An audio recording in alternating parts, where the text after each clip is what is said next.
줄 바라볼게.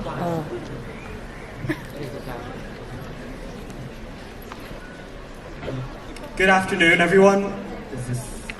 Good afternoon. My name is Tyus, and I'm the second speaker for Side Negative, arguing against today's motion that the world needs more entangling alliances. In today's speech, I'll be arguing for our team's substantive matter, as well as refuting some of the assertions that we've heard thus far. Now, to begin with our rebuttal, the first speaker of the negative team gave this sort of confused, jumbled speech, where she confused alliances with cordial conduct or friendship. Let's be clear here. These two concepts are completely different. Although they're interrelated, they're different by nature.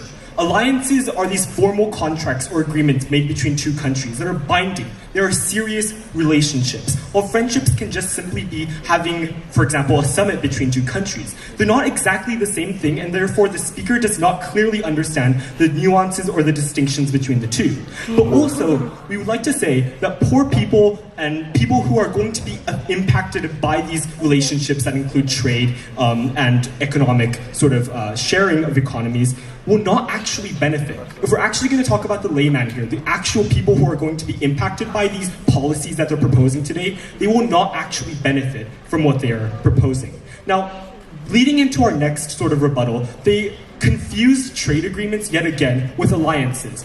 Again, trade agreements are formed between two countries to improve trade relationships, but alliances are completely different from this case, so we won't even discuss this concept. Now, the entire speech was rather idealistic in nature, where she talked about, emotionally arguing for alliances and how this can improve world relations. She connected it to the World Scholars Cup. But really, she gave no examples to support her evidence or her speech at all, so therefore we can disregard her claims today. Now, the second speaker came up here and told you that India has seen a declining rate of poverty. However, this is a classic example of correlation without causation. She has not the trade agreements.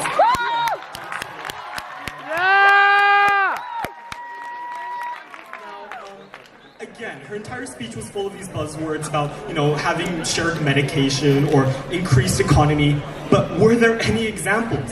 No. Meanwhile, our speaker, has given two examples to support her claim, while the negative has completely refused and neglected this idea.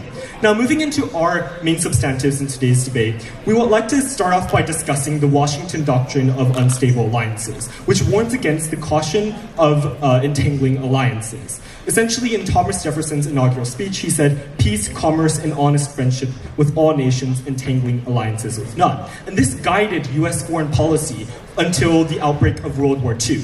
Let me say that again. It guided U.S. policy until one of the greatest wars that our human civilization has seen. Therefore, we can see that entangling alliances often lead to things like violence and conflict, which I will elaborate upon in my main contention. So in today's speech, I'll be focusing on the idea of fragility and how unstable relationships and entangling alliances often lead to over-reliance and thus fragility. So our argument is twofold. Firstly, fragility, and the second point about the domino effect. Now, to begin with fragility. So our first speaker has discussed how collective security organizations such as NATO can escalate a regional or local conflict and turn it into an international one.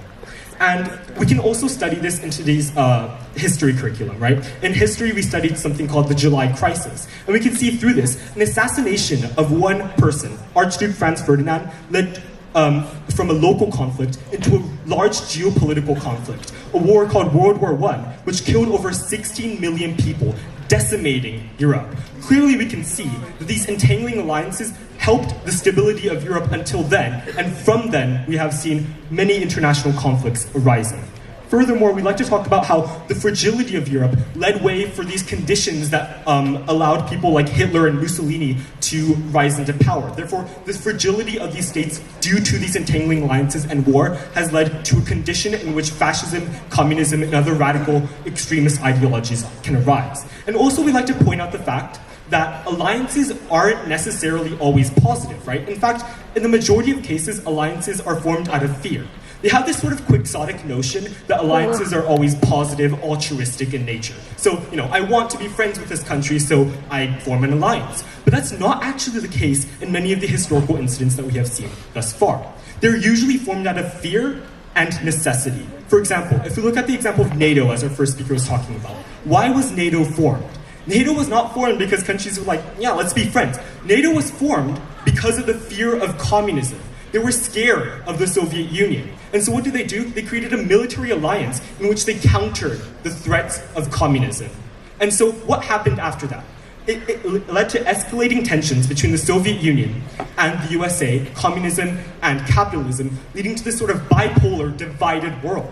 It did not bring countries together like the first speaker and the second speaker so idealistically advocate for. Instead, it created a division, a partition between the world.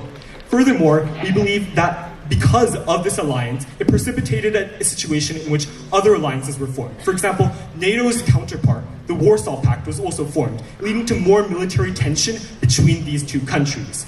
Therefore, we'd like to say that because of these entangling alliances, we can see that they're not always positive and often lead to these sort of negative militaristic deals.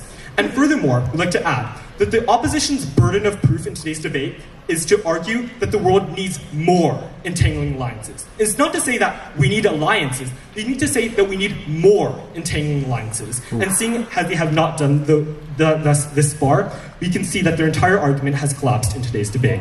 So entangling